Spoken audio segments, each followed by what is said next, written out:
Have you ever wondered what it would feel like to stand in the birthplace of Hogwarts? Before the portraits, before the ghosts, before the floating candles that now make the Great Hall shimmer like a galaxy of light. You can almost smell the damp stone, the new mortar still drying, and hear the echo of 4 voices bouncing across unfinished corridors. This is Scotland, sometime in the late 10th century, when the world feels sharper, rougher, and wilder. Magic isn't yet something you study, it's something you survive. The land itself hums with raw energy, the kind that curls at the edges of reality like parchment catching flame. And there, at the heart of it, stand 4 figures who will define an era. Godric Gryffindor, brave and broad-shouldered. Helga Hufflepuff, warm as honey and twice as patient. Rowena Ravenclaw, whose eyes seem to hold entire constellations of thought. And then, Salazar Slytherin, quiet, watchful, his mind like a serpent coiled in calm anticipation. So, before you get comfortable, take a moment to like the video and subscribe, but only if you genuinely enjoy what I do here. I'm really curious, from which part of the world are you watching this video? Write your country in the comments. Let's see how far this little story has traveled. Now, dim the lights. Maybe turn on a fan for that soft background hum. And let's ease into tonight's journey together. You trudge through the muddy foundations of what will one day be the castle grounds. The fog so thick you can barely see the silhouette of the builders using simple spells to lift stone. Hogwarts is more dream than structure right now, an idea taking physical form. You can almost sense the argument in the air. Should a school for young witches and wizards be hidden from the world, or should it stand proudly as a beacon? Salazar is firmly in the hidden camp. He believes that secrecy is safety, that the Muggle world will never understand, that envy always breeds fear, and fear always leads to fire. You can't exactly blame him. History books will later confirm that witch burnings and inquisitions swept through medieval Europe like particularly misguided summer festivals. Still, there's something colder in his reasoning, something almost predatory. While Helga worries about the frightened children with accidental magic, and Rowena dreams of enlightenment, Salazar's gaze is fixed deeper, downward, toward the bedrock. Some historians speculate that he drew inspiration from the ancient druids of the Highlands, who built underground sanctuaries to preserve purity of power. Others call that nonsense, arguing that Salazar was far too practical to chase myth. But maybe, just maybe, he liked the idea of something beneath everyone else's feet, something no one could take from him. You walk past the skeletal beginnings of the Great Hall and glance toward him as he sketches symbols into the dirt with the end of his wand. The lines are precise, geometric, like the blueprint of a mind that never stops calculating. Knowledge above all, Rowena once said. Loyalty above all, Helga countered. Courage, roared Godric. Salazar only smiled thinly and said, blood. You probably wouldn't survive the dinner conversations in that era. Too much intellect, too little tolerance. But it's that friction, that collision of vision and ego, that breathes life into the stones. There's a popular scholarly debate about how the founders actually worked together. Some records suggest months of perfect harmony. Others imply near-constant tension. A fringe theory even claims that Salazar used parcel tongue to charm the very walls into obeying him, infusing the castle with a subtle awareness of his presence. Modern magical engineers dismiss this as pure fantasy. though the way the dungeons sometimes whisper your name when you're alone doesn't exactly help their case. You kneel and touch the ground where the foundations still glisten with morning dew. It's not cold. It's warm, pulsing faintly, like something alive. That's the moment you realize Hogwarts isn't being built. It's being awakened. Salazar's face softens as he watches a group of young apprentices levitate stones into place. He speaks to them kindly, but even in kindness, there's calculation. Power, he murmurs, must be guided by those strong enough to bear it. A fine sentiment, until you consider what he means by strong. His ideas about lineage and magical purity are still embryonic here, not yet the full doctrine that will one day divide wizard kind. For now, he's simply a man of vision and fear. Fear that the outside world will destroy what they're creating.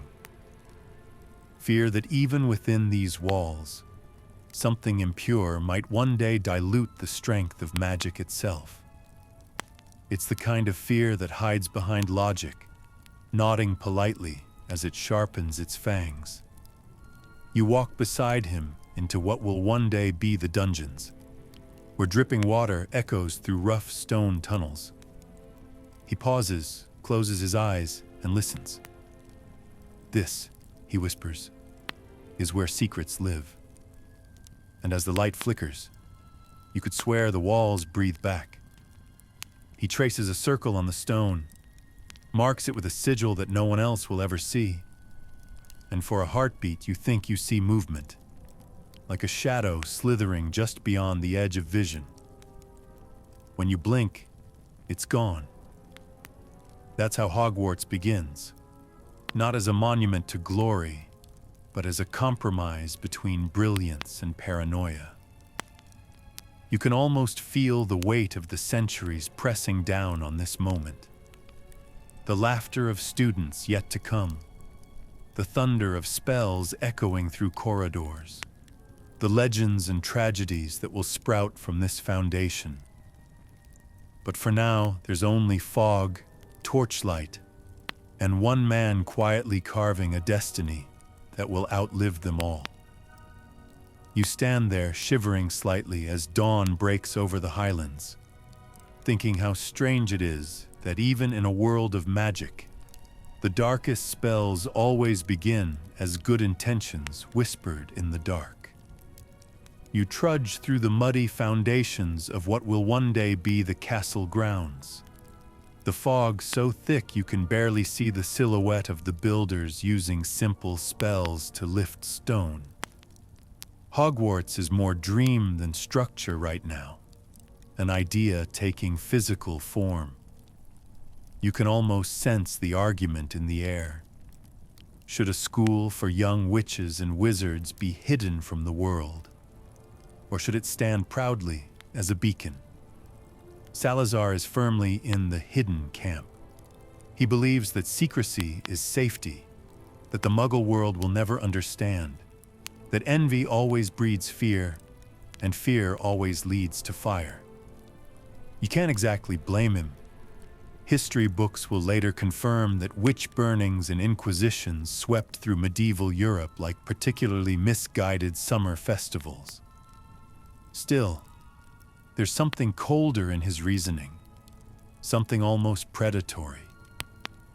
While Helga worries about the frightened children with accidental magic, and Rowena dreams of enlightenment, Salazar's gaze is fixed deeper, downward, toward the bedrock. Some historians speculate that he drew inspiration from the ancient druids of the Highlands, who built underground sanctuaries to preserve purity of power. Others call that nonsense, arguing that Salazar was far too practical to chase myth. But maybe, just maybe, he liked the idea of something beneath everyone else's feet, something no one could take from him. You walk past the skeletal beginnings of the Great Hall and glance toward him as he sketches symbols into the dirt with the end of his wand. The lines are precise, geometric, like the blueprint of a mind that never stops calculating. Knowledge above all, Rowena once said. Loyalty above all, Helga countered. Courage, roared Godric. Salazar only smiled thinly and said, blood. You probably wouldn't survive the dinner conversations in that era. Too much intellect. Too little tolerance. But it's that friction, that collision of vision and ego, that breathes life into the stones. You wake the next evening to find the castle a little more complete, a little more alive, and the conversations among its founders a little more heated. By now, you've grown used to Salazar's voice echoing through the corridors, low, deliberate, every word chosen like a spell. Tonight, that voice carries from the great hall, where a roaring fire paints the walls gold and red.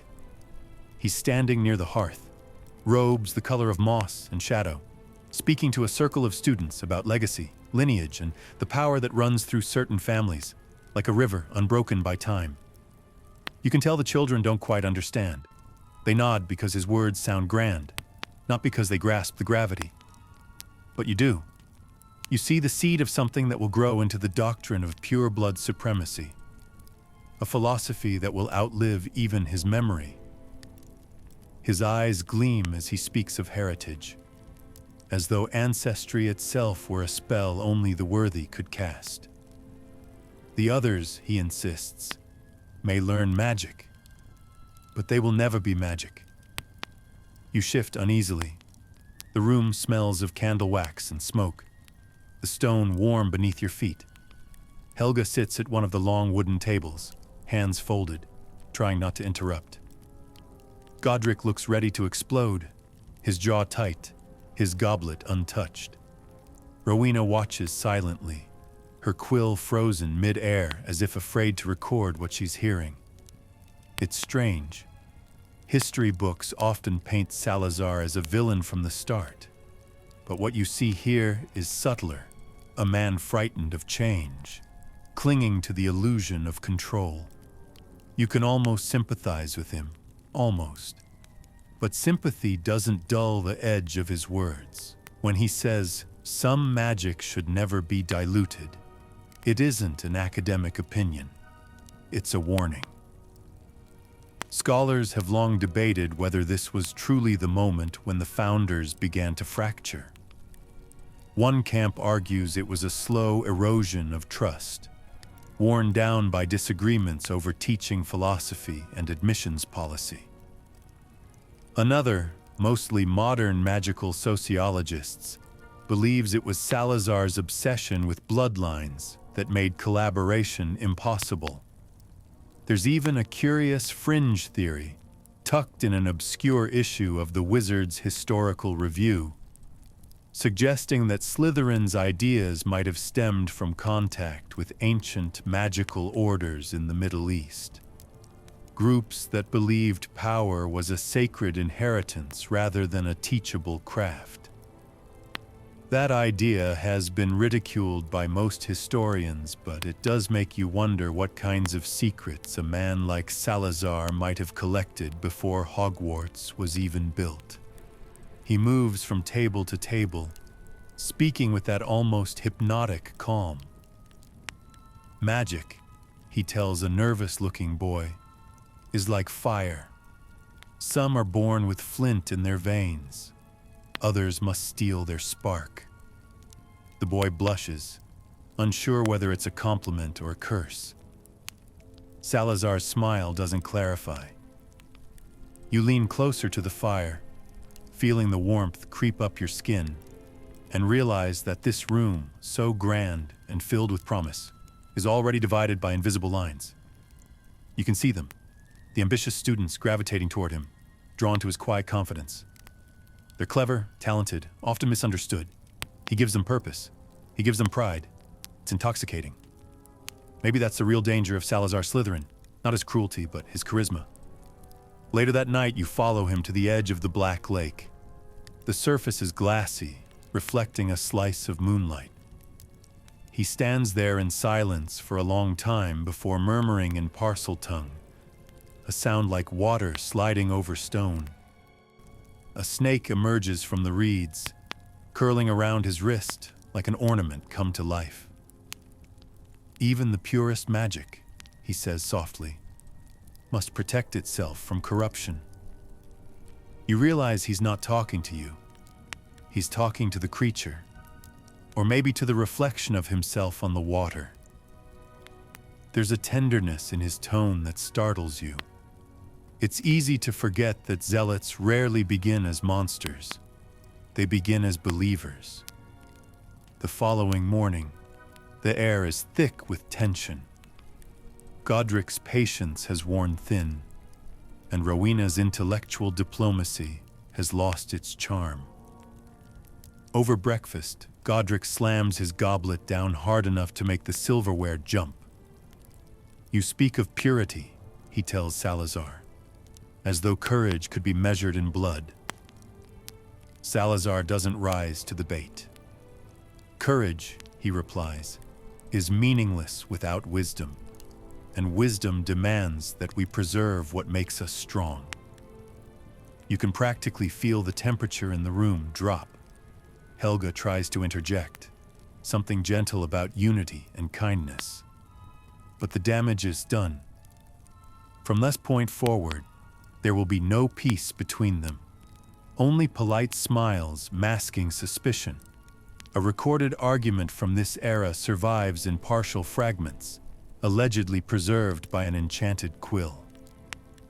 Most historians dismiss it as a forgery, but the words attributed to Salazar still send a chill down your spine. I do not wish to exclude, but to protect. Yet those who will not see the danger shall one day reap it. It's the kind of statement that could be quoted in a dozen ways, by saints or tyrants alike. And yet, the sentiment is hauntingly familiar. How many times has fear disguised itself as wisdom throughout history? That evening, the first stones of the dungeon stairwell are laid. Salazar oversees the process personally, his hand brushing against each new block as if blessing it. For the safety of Hogwarts, he whispers, but even you can hear the lie in it. The truth, whatever it is, lurks beneath, coiling tighter with every new turn of the stair. You pause at the bottom of the half-built stairwell and look up. The night sky spills through the open roof like ink. Somewhere above, laughter echoes faintly from the great hall, where the other founders still cling to the illusion of harmony. Down here, though, you feel it. The pulse of something ancient and possessive awakening in the stone. Salazar's creation is no longer just a school. It's becoming his fortress, his experiment, his legacy. And as the torches flicker low, you realize something unsettling. The darkness he fears most isn't outside Hogwarts. It's already here, quietly blooming within him. You find yourself standing at the threshold of the Great Hall once more, though this time the air inside hums with unspoken tension. The once jovial sound of clinking goblets and laughing apprentices has dulled into the uneasy silence that follows a storm. The hall's enchanted ceiling glows faintly with drifting clouds, but even the sky seems to hesitate tonight. You step in quietly, catching the moment just as Godric Gryffindor slams his goblet onto the table again. Less out of anger, more out of disbelief. You'd have us sort them by blood? He demands, his voice echoing against the vaulted stone. You'd turn away a child who's done nothing but be born? Salazar stands across from him, unmoved, fingers clasped behind his back in that maddeningly calm posture that always makes you think of a snake coiling before the strike. Not turn away, he says evenly. Protect. You call me cruel, Godric, but you would have us open our gates to every untrained child whose magic leaks like a cracked cauldron. One spark in the wrong hands, and this castle burns before it ever thrives. His voice is soft, but it cuts deeper than any shout. Rowena steps between them, her voice cool as frost. Enough. You both speak truth, but from fear. Her gaze flicks from one to the other, her logic the only anchor in the room. Salazar fears exposure. Godric fears injustice. Neither of you sees that this school cannot survive if it becomes a monument to either. You almost want to applaud her diplomacy, but even you can sense it's futile. These two men are not speaking about philosophy anymore. They're fighting over the soul of Hogwarts, and you, somehow, have front-row seats. Helga, ever the peacemaker, gestures toward the food that sits untouched on the long tables. Perhaps, she says gently, a full stomach will help us see clearer. It doesn't. The argument drifts like smoke through the following weeks. You hear whispers in corridors, students wondering why the founders avoid each other, why the lessons feel colder, why the laughter in the great hall has thinned to a brittle echo.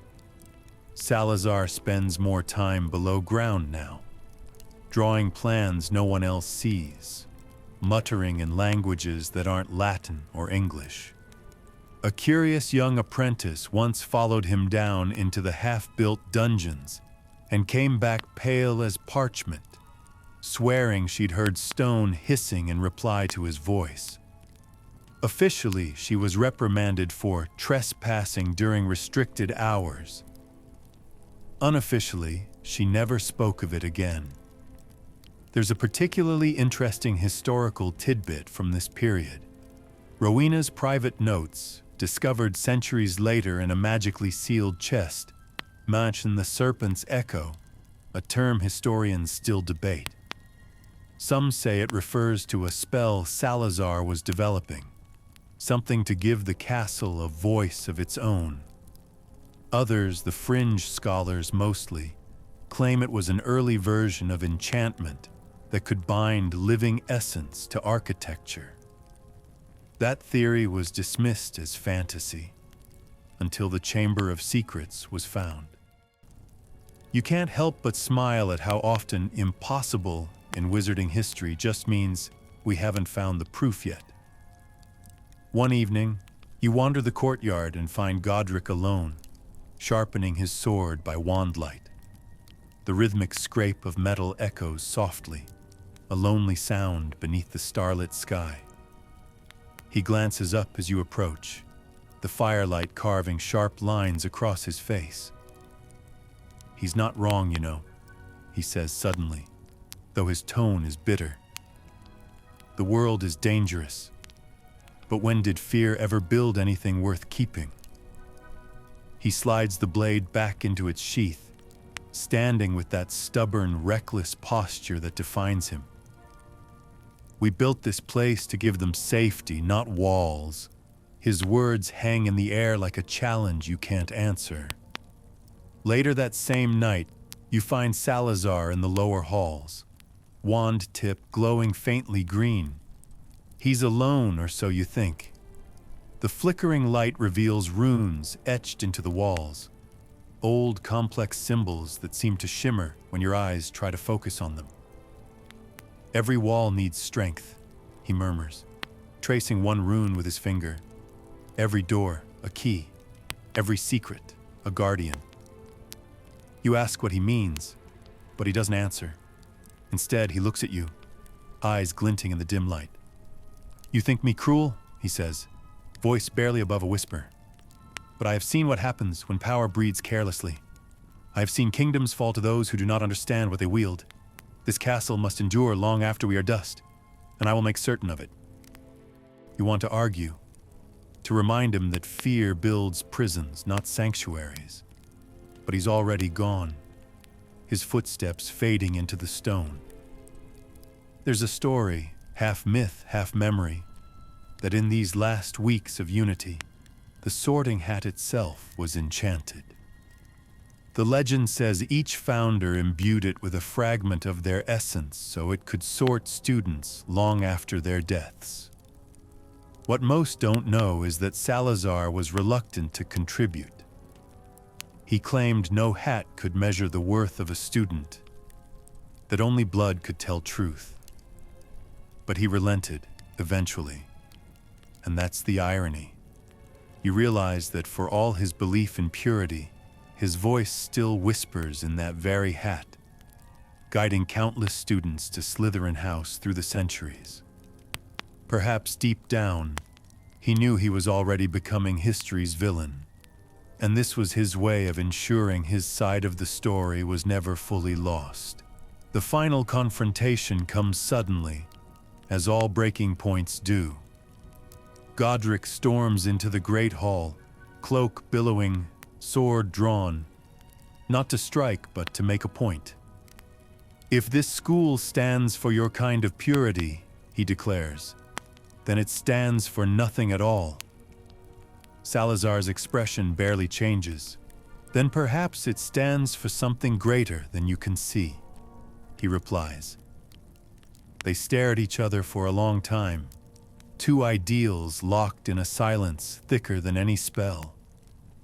Then, quietly, Salazar says, "I will build a chamber no impure soul can enter. Let us see how your courage fares when truth comes knocking." He turns and walks away, his footsteps echoing like a prophecy down the corridor. That night, the torches burn low. The castle seems to breathe slower, heavier.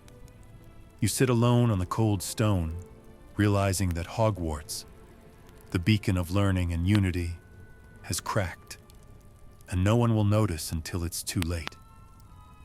The friendship that built it has splintered, and in that fracture, something dark begins to take root. You can almost hear it beneath the distant thunder, the hiss of a serpent, waiting patiently for the centuries to pass. You follow the faint echo of dripping water, winding down the unfinished dungeons where torchlight refuses to reach, and the air grows cooler with every step. Salazar moves ahead, calm and deliberate, the green glow of his wand painting the stone in eerie patterns. The walls here are rough, ancient even in this fledgling castle, but he runs his fingers over them as if coaxing secrets to life. "This," he murmurs, "will be a place that guards Hogwarts long after we are gone." You pause, noticing the precision of his movements. Every brick aligned, every curve of the corridor deliberate, as if the castle itself were an instrument and Salazar the composer. And indeed, the idea is almost magical. He isn't just building.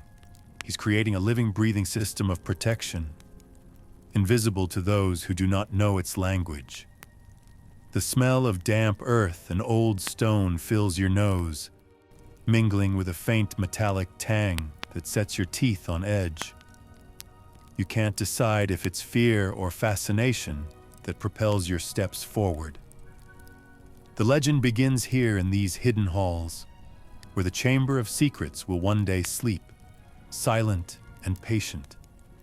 You watch as Salazar traces intricate runes along the walls, whispering in parcel tongue under his breath. Each syllable seems to vibrate through the stones themselves.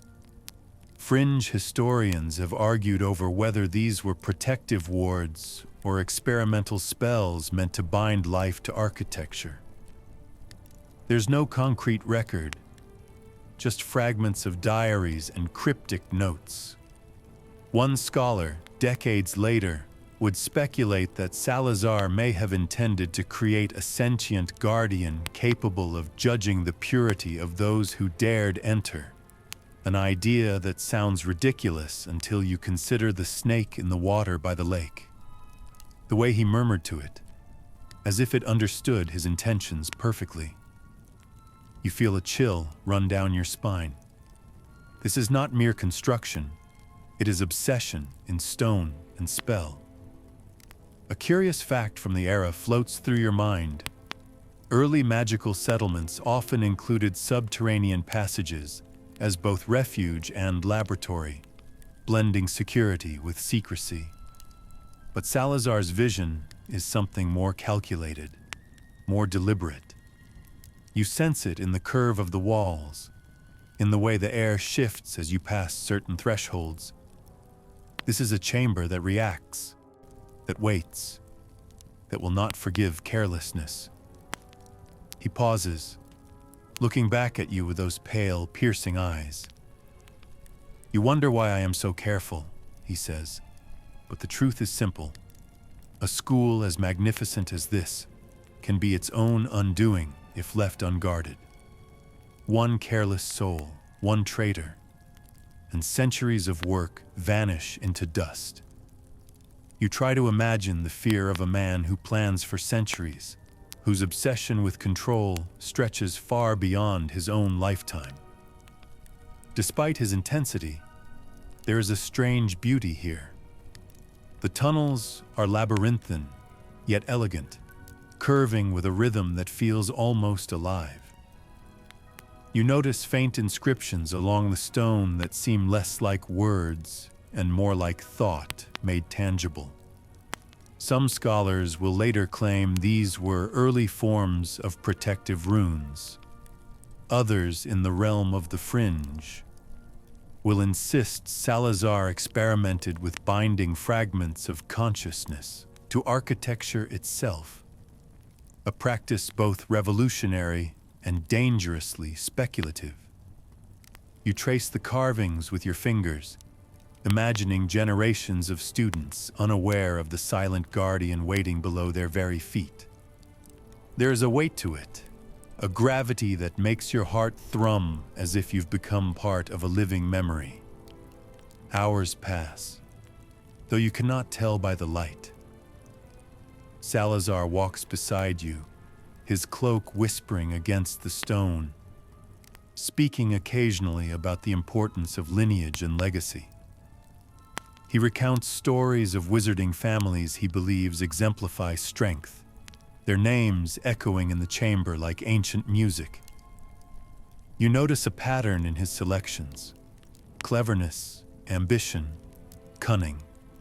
Traits, he claims, are passed through bloodlines just as surely as magic itself. You want to challenge him, to ask whether character might be as important as inheritance, but the words stick in your throat. There's a strange magnetic force about him, a quiet authority that makes argument feel like rebellion. You realize why so many of his followers, across centuries, will obey him unquestioningly. The man does not demand respect. He inspires it, in a way that feels almost inevitable. Eventually, you reach the heart of the chamber, a hollow larger than you imagined, with vaulted ceilings that vanish into shadows. Salazar stops, letting the wand light fall across the floor. He kneels and draws a final symbol, a coiled serpent encircling a sigil of Hogwarts itself. "This," he whispers, "will remain when we are gone. It will decide who is worthy to enter and who must stay away. It is both lock and key, both judge and jury." You glance around the empty chamber, the echo of his words lingering. There is an unsettling sense that the walls themselves have absorbed his intent, that the chamber is no longer just stone and mortar, but a vessel of his will. And in that moment, you understand something that will haunt you for years. Salazar Slytherin does not merely guard Hogwarts. He becomes its shadow, patient and eternal, waiting for the moment when his prophecy demands awakening. Centuries sweep past like whispered spells, and you find yourself wandering Hogwarts in a time when the founders are long gone. Yet the echoes of their voices linger in stone and shadow. The castle feels older, wiser, almost alive with accumulated magic, the corridors twisting subtly as though remembering every footstep, every argument, every secret. You pass beneath arches carved with runes whose meaning is debated even by the most learned historians. Some insist they were meant to mark protective wards. Others argue they were early attempts at magical encryption. and a few fringe scholars claim they carry the whisper of Salazar himself, a consciousness embedded in the architecture. You shiver at the thought, yet you cannot look away, drawn forward by a sense of curiosity you've never known. The air smells faintly of dust and candle wax, with an undercurrent of damp earth that seems to breathe beneath your feet.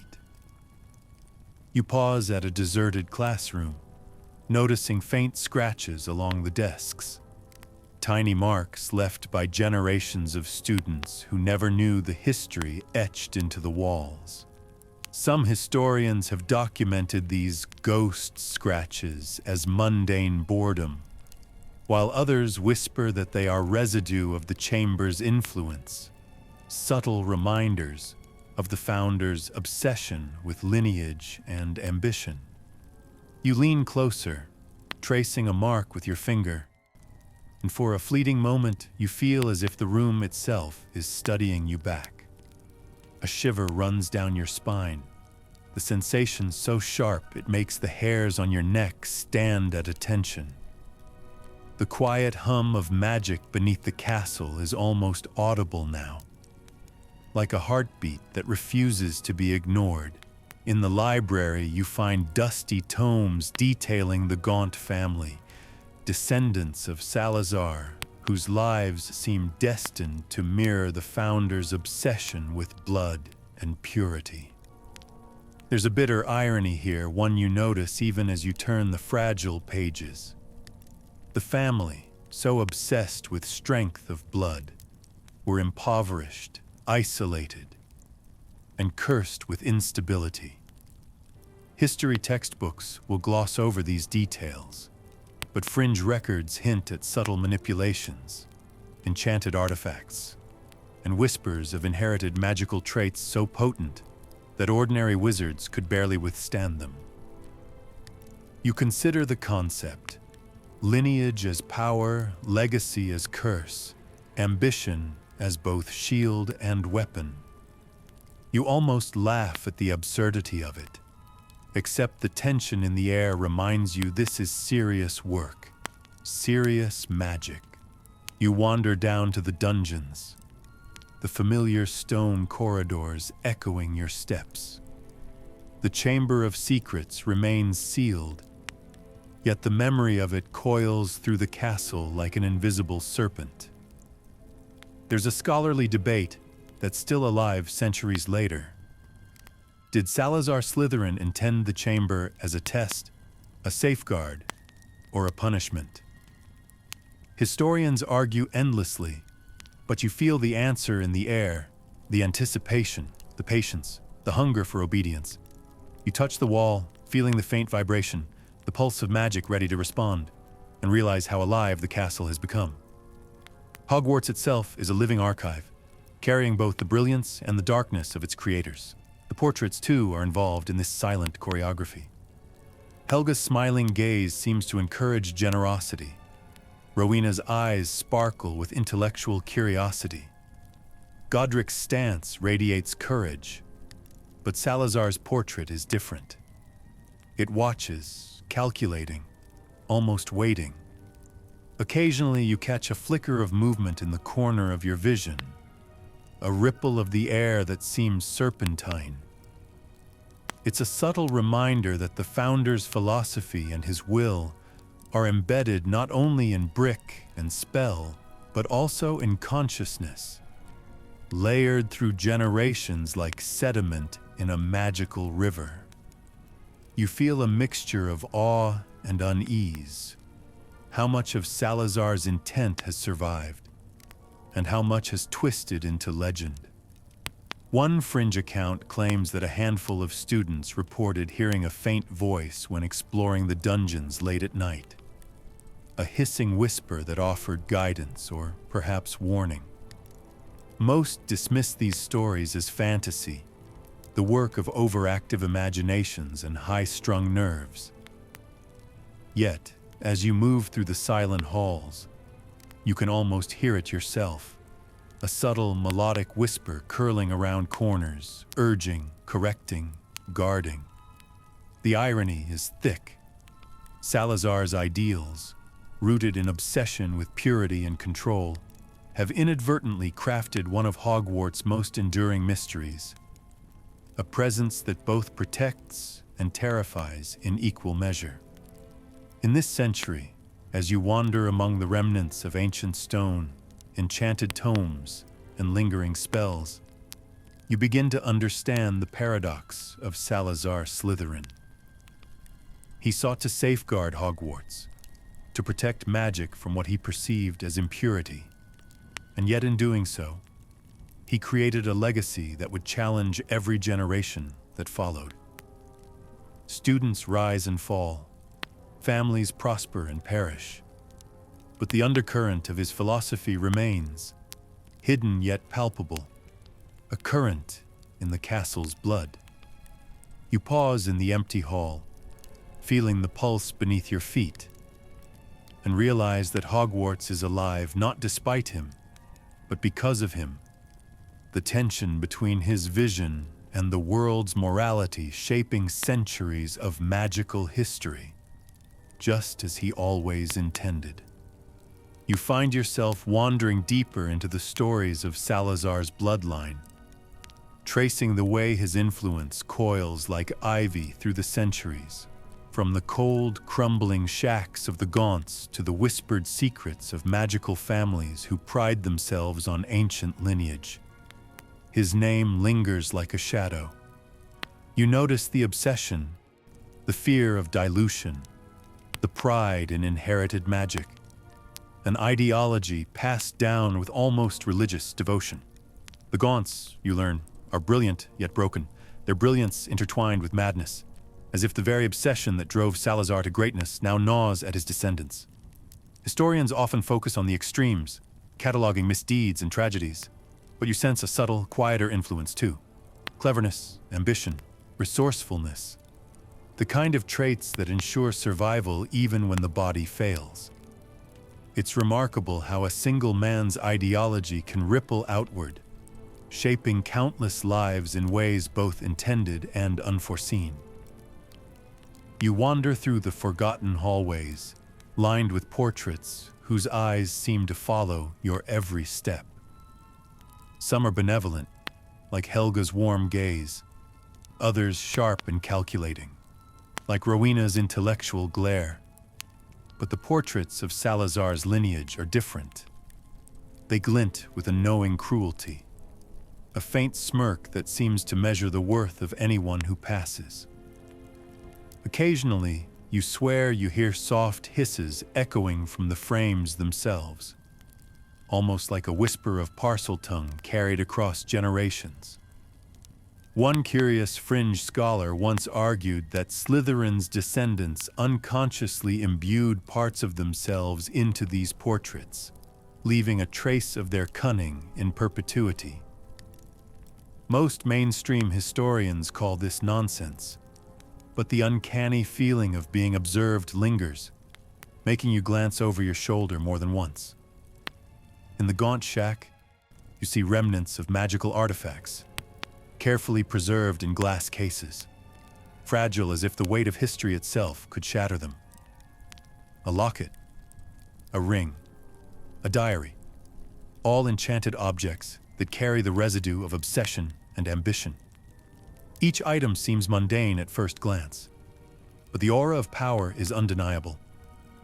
You sense the legacy of Salazar not as myth, but as something that continues to bend reality subtly, shaping choices, influencing fates.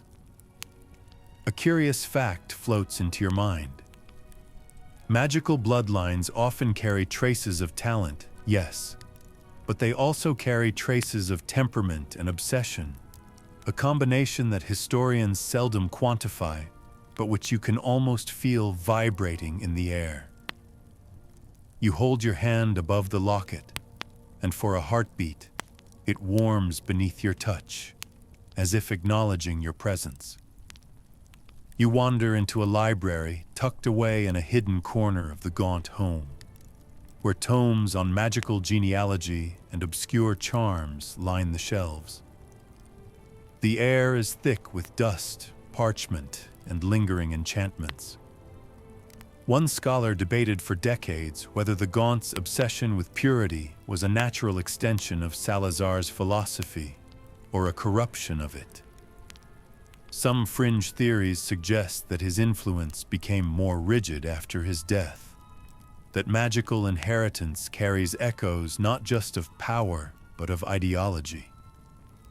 You feel the tension in the room, the pulse of inherited obsession, coiling tightly like a snake ready to strike.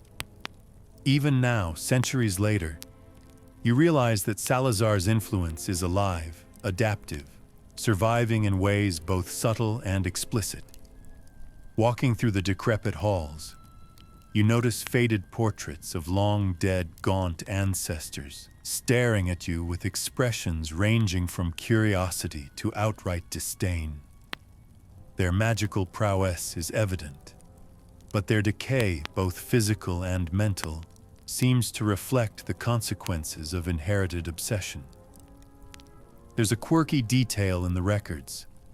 Some claim that certain Gaunts conversed with snakes even when alone, as if continuing a private parcel-tongue dialogue initiated by Salazar himself.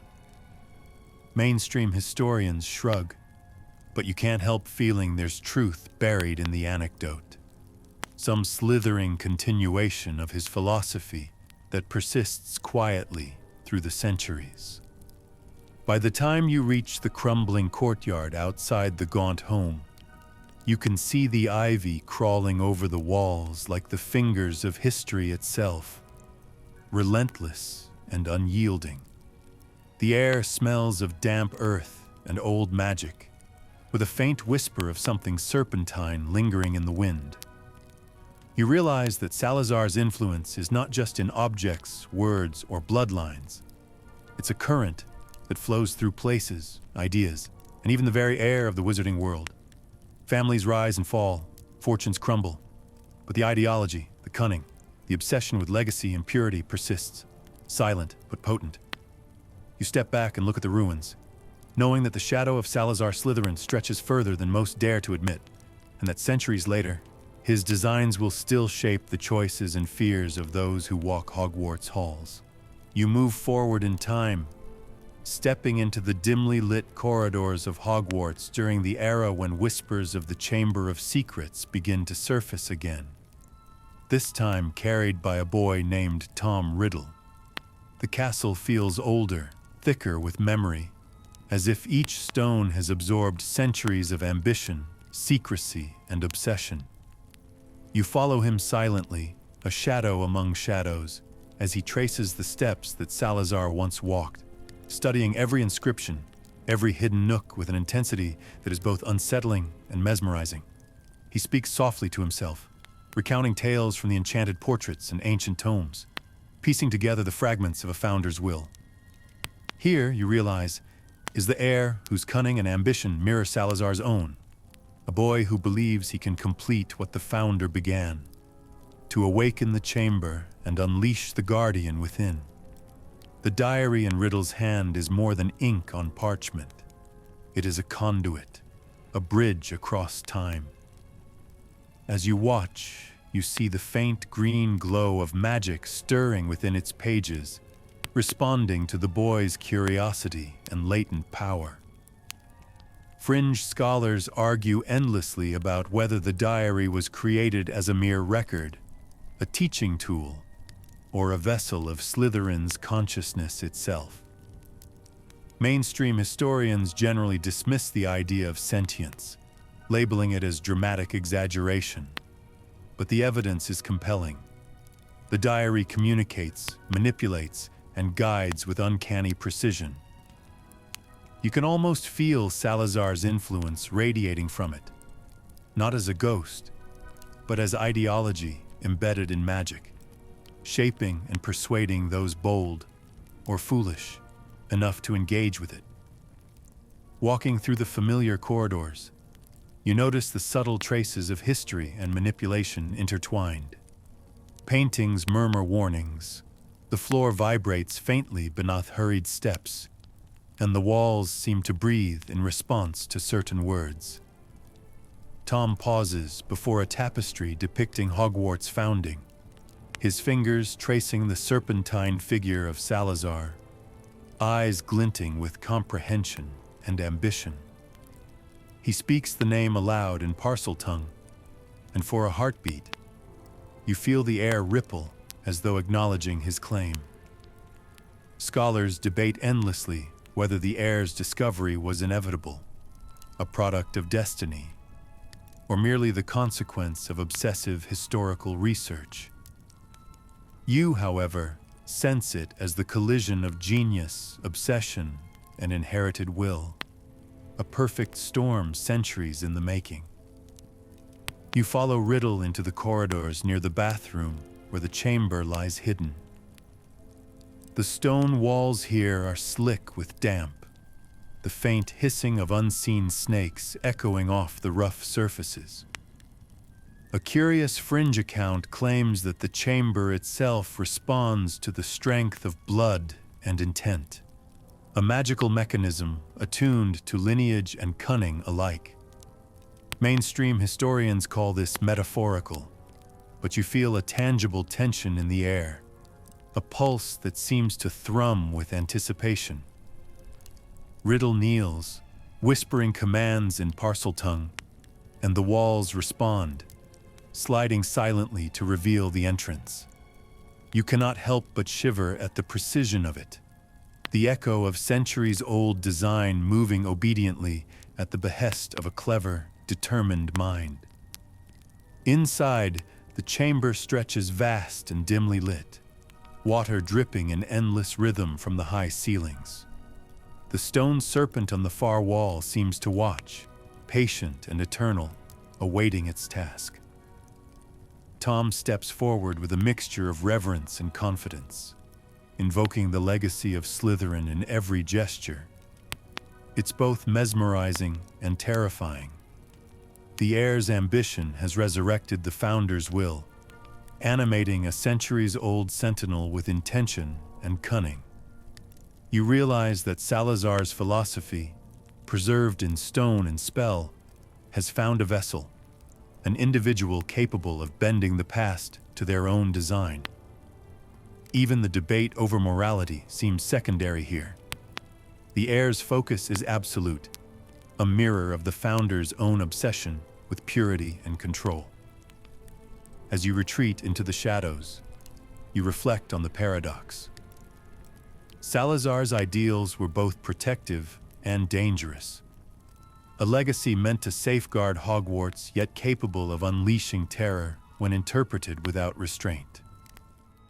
You sense that this cycle will continue, that ambition and obsession are inseparable threads in the tapestry of the castle's history.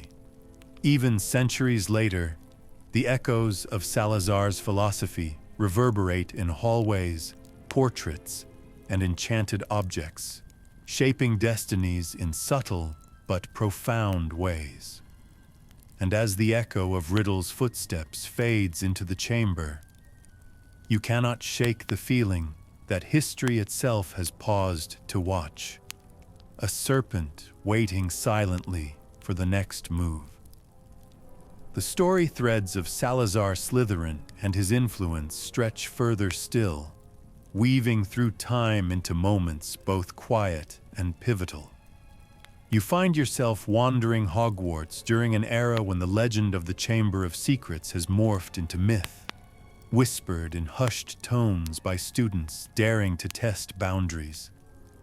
The castle hums with anticipation, as if it knows the stories, the secrets, the ambitions it shelters. You trace the echoes of past footsteps, the founders' debates, Riddle's meticulous exploration, and now the countless students whose lives unknowingly intersect with the echoes of Salazar's will. The air carries a faint metallic tang, mingling with the scent of candle wax and aged parchment, and you feel the pulse of history beneath your feet like a heartbeat suspended in time. In one shadowed corridor, you notice a group of students huddled around a worn, leather-bound tome, murmuring about the founder who prized cunning and purity above all else. The whispers carry both fear and fascination, evidence that Salazar's legacy continues to inspire as much as it intimidates. Fringe historians have argued that the mythos of Slytherin, particularly his obsession with bloodline, was exaggerated to simplify complex historical motives. But you sense there is truth threaded through legend.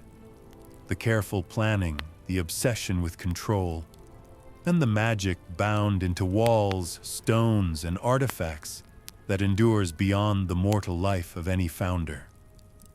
You lean closer to the group, catching fragments of conversation, speculation, misinterpretation, daring guesses about hidden chambers. You almost smile. The curiosity that drove Salazar persists in these young minds, though they are blissfully unaware of the gravity. A curious fact emerges from the records you peruse. Salazar's obsession with lineage influenced magical pedagogy for centuries. Houses, sorting rituals, even hidden assessments became subtly tied to traits he valued: ambition, cleverness, resourcefulness. Historians debate the ethics of these early educational choices, while fringe scholars speculate that the founder may have employed spells to subtly manipulate outcomes, a form of magical behavioral guidance now lost to time. You can feel it in the air, the residue of careful, calculated influence, an echo that lingers like perfume in long-abandoned halls. Hogwarts is alive with intention, a living monument to a founder whose foresight and obsession were inseparable. Later, in the library, you discover a series of diaries that belong to students who claim to hear whispers from walls and floors. The mainstream explanation chalks these reports up to overactive imaginations and fear-fueled exaggerations. Fringe historians, however, suggest that the castle itself, enchanted by Salazar's spells and foresight, might have interacted with young, sensitive wizards, offering guidance or warnings. One diary entry catches your attention. A student describes a faint hiss that led them away from danger in the dungeons. You pause, feeling the air shift subtly, a gentle vibration against the stone beneath your hand. Could it be that the founder's cautionary philosophy persisted in the very walls, waiting to guide those attuned to his magic? The idea makes you shiver with awe. As the day fades into night, you wander through the now empty Great Hall, moonlight spilling across the polished stone. You pause to examine Salazar's portrait, perched in silent judgment over the proceedings below. The eyes seem to gleam, aware as if tracking not just present actions, but every subtle echo of his legacy across generations. A small, almost imperceptible smirk suggests approval or perhaps amusement at the endurance of his philosophy. You recall the fringe theories of a sentient founder, one who can influence subtly through portraits and whispers, a notion that scholars dismiss but that feels palpably true as you linger in the room. Hogwarts is more than school or castle.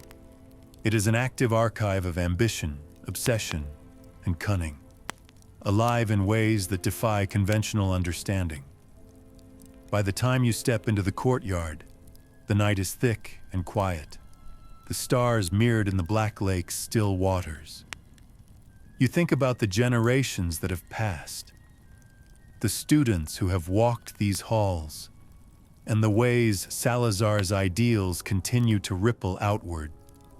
His obsession with bloodlines, his careful orchestration of magical wards, his creation of the Chamber of Secrets, all were intended to protect, yet all carry a lesson about ambition and its consequences. You lean against the cold stone of the castle wall, realizing that Salazar Slytherin, despite the centuries, is not truly gone.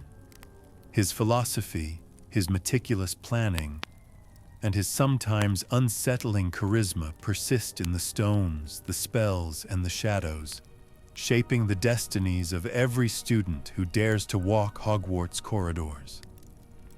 You drift through the castle corridors, sensing the weight of centuries pressing gently yet insistently against the stone. Hogwarts has changed, yet Salazar's presence is tangible everywhere, in the serpentine carvings etched into walls, in the faint hiss of magic underfoot, in the subtle guidance of enchanted objects whose origins are lost to time. You remember the tales of the Chamber of Secrets, whispered warnings that were half myth, half history, and you can feel the pulse of the Founder's obsession coiling beneath the castle. Students pass by, oblivious, but you notice the tension that thrums like a secret heartbeat.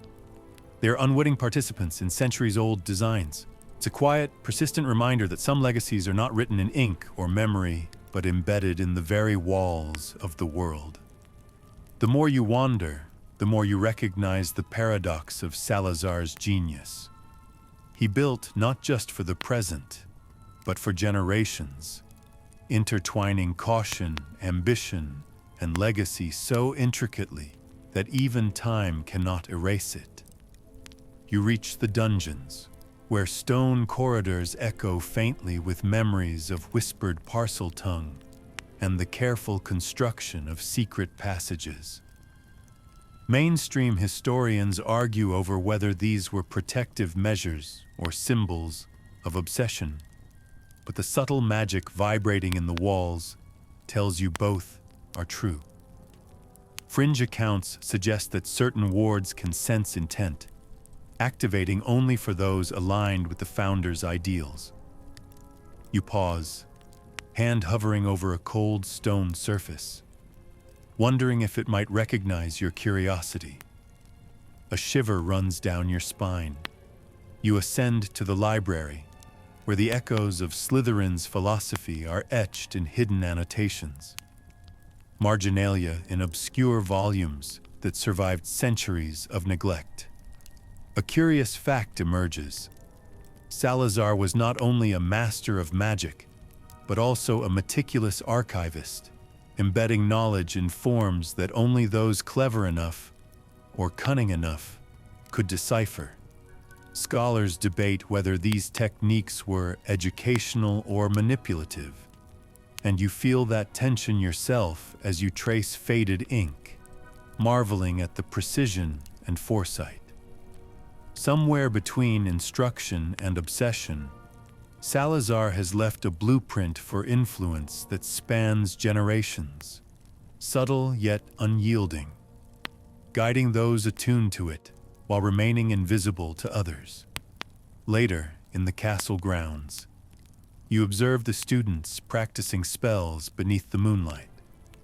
Their laughter carries, but the air hums faintly with ancient magic, the residue of past ambitions. You realize the irony. Salazar sought to protect, to preserve, yet in doing so, he created challenges and dangers that would shape young wizards for centuries. Even the house he inspired, Slytherin, is defined by cunning, ambition, and resourcefulness, qualities that reflect his ideals, yet can manifest as both virtue and vice.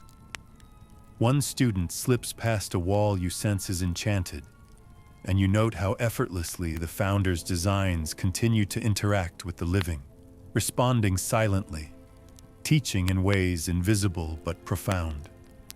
As night deepens, you linger near the Black Lake, the water still and reflective, moonlight turning it silver. You consider how Salazar's obsession with purity and protection mirrors broader patterns in wizarding history.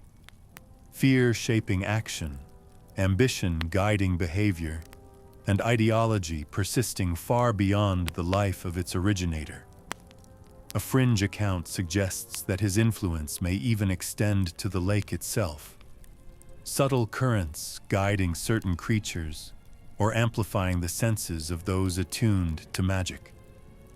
Mainstream historians dismiss this as fanciful, but the shimmer on the water makes you pause, caught between disbelief and awe. You realize that Hogwarts, with all its enchantments, portraits, and legends, is a living testament to the founders' enduring philosophy, a castle forever alive with the pulse of history. Finally, you stand before the entrance to the Chamber of Secrets once more. The air is thick with anticipation, silent yet humming with centuries of careful orchestration. Salazar's obsession has become almost tangible, a presence you can feel pressing against your senses. You understand now that his legacy is not merely the chamber or the house. It is the enduring tension between ambition, morality, and control. Every stone, every whisper, every artifact serves as a reminder that greatness and obsession often walk hand in hand. And as you step back, the castle exudes a quiet, eternal authority, a founder's will meticulously embedded, waiting patiently for the next generation to encounter it.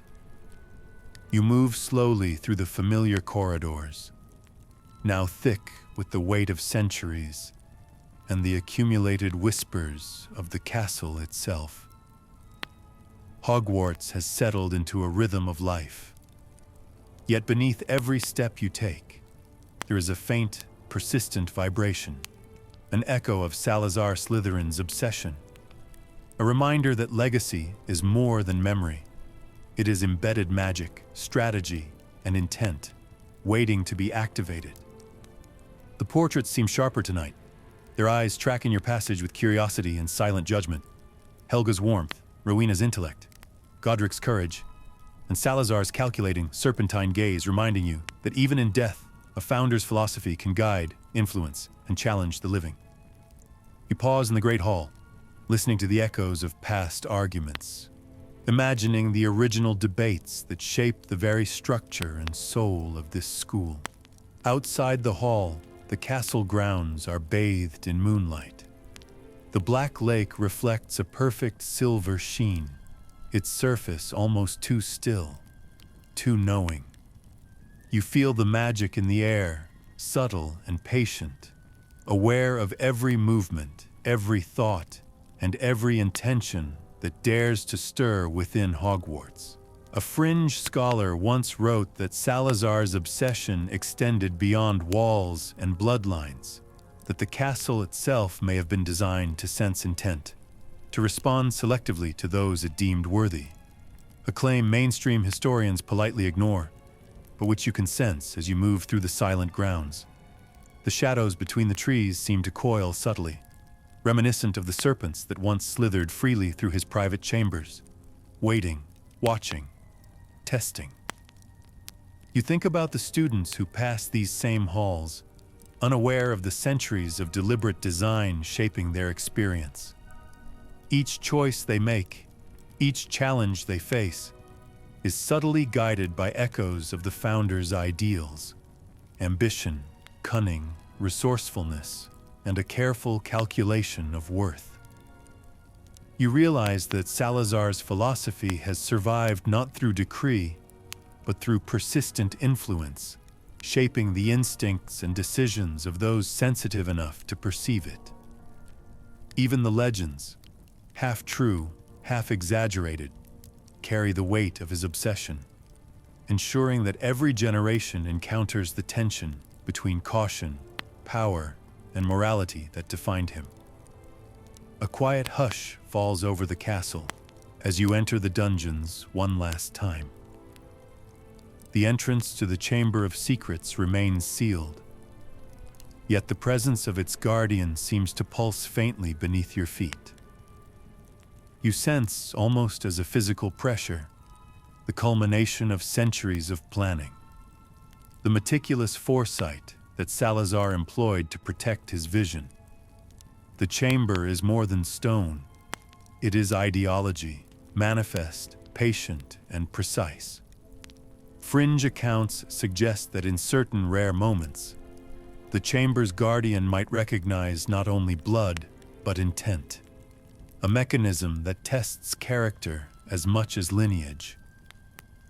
You run your fingers along the cool stone, sensing the hum of ancient magic beneath your touch, the deliberate orchestration of a mind centuries ahead of its time.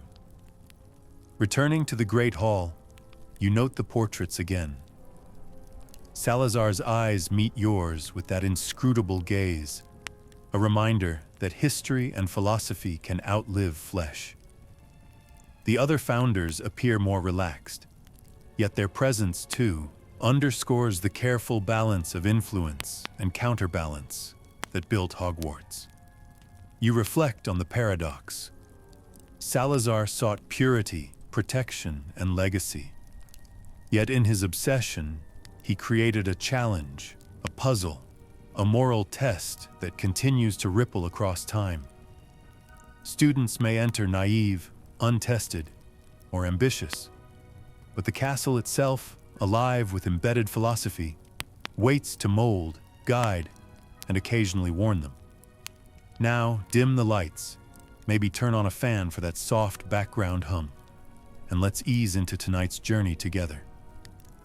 Take a deep breath, listening to the soft echoes of history around you, the whisper of stones, the faint hiss of magic, the presence of a founder whose obsession ensures Hogwarts endures.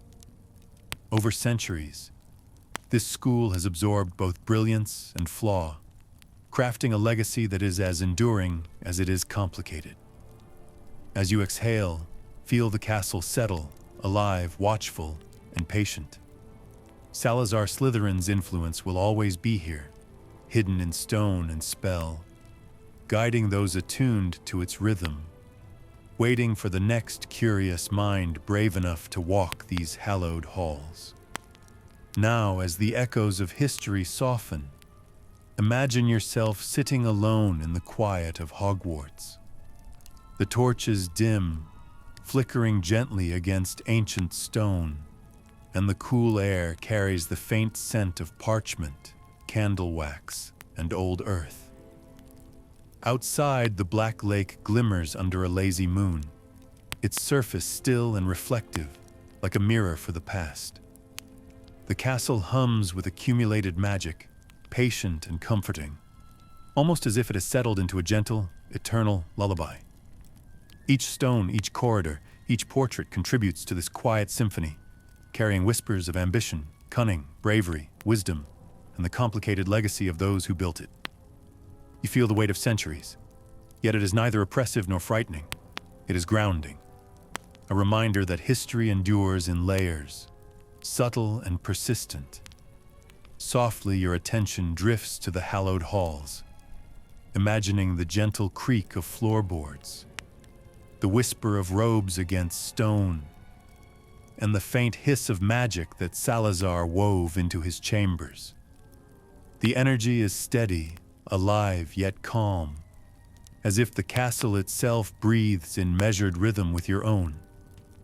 You can picture the distant portraits, eyes twinkling, some amused, some contemplative, observing generations who pass through the halls. Even in silence, the lessons of the past resonate. Ambition tempered with caution, legacy balanced with morality, and the subtle power of knowledge waiting to guide the curious. Take a deep, slow breath, feeling the soft warmth of torchlight and the gentle murmur of magic surrounding you. The castle is patient. It is kind in its watchfulness. Allow your mind to drift along with the slow, unhurried rhythm of Hogwarts, where the past and present intertwine, and where every step you take connects you to the stories of those who walked before. In this quiet, reflective moment, let the weight of centuries ease, and imagine that the castle itself, alive and wise, whispers a gentle farewell until your next visit.